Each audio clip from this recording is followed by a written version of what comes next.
Welcome back to my channel. మీరు ఎన్నో రకాల బూరెలు చూసుంటారు కానీ ఇలా గోధుమ పిండితో ప్రసాదం బూరెలు ఎప్పుడైనా చేసుకున్నారా?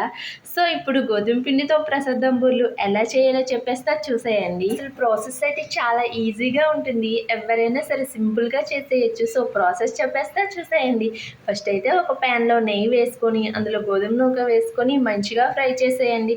అది బాగా ఫ్రై అయ్యాక దానికి తగ్గట్టు వాటర్ వేసుకొని కొంచెం ఉడికాక షుగర్ టేస్ట్కి తగ్గట్టు వేసుకోండి. ఆ గోధుమ నూక ఉడుకుతున్నప్పుడు కొంచెం ఏలక పళ్ళు కూడా వేసుకొని మంచిగా కలిపేయండి. ఇంకా వాటర్ అంతా కూడా ఇంకిపోయి అది మొత్తం ముద్దలా అయ్యేంత వరకు కూడా మనం కలుపుతూనే ఉండాలి. సో ఇంకా ఈ గోధుమ రవ్వ అయితే రెడీ అయిపోయింది. సో దీన్ని అయితే ఒక పక్కన పెట్టుకొని చల్లారి పెట్టుకోవాలి. ఇది పూర్తిగా చల్లారిన తర్వాత కొంచెం నెయ్యి వేసుకొని మెత్తగా అయితే చేసుకొని మీకు ఏ సైజులో ఉండలు కావాలో ఆ సైజులో ఉండలు చేసుకొని పక్కన పెట్టేయండి.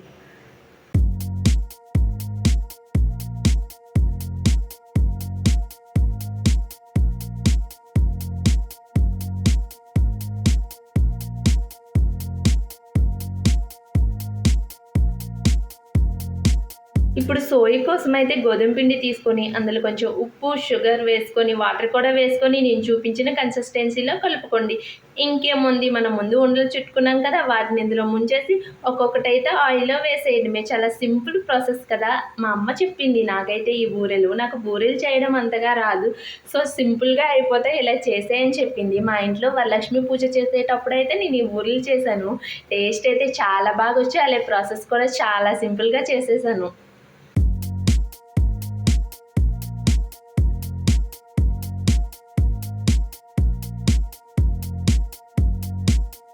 మీకు కూడా నచ్చితే ఒక్కసారి ఈ ప్రాసెస్లో ట్రై చేసేయండి. టేస్ట్ అయిన బూరెలు అయితే చాలా సింపుల్ ప్రాసెస్లో రెడీ చేసేయచ్చు. వీడియో నచ్చితే సబ్స్క్రైబ్.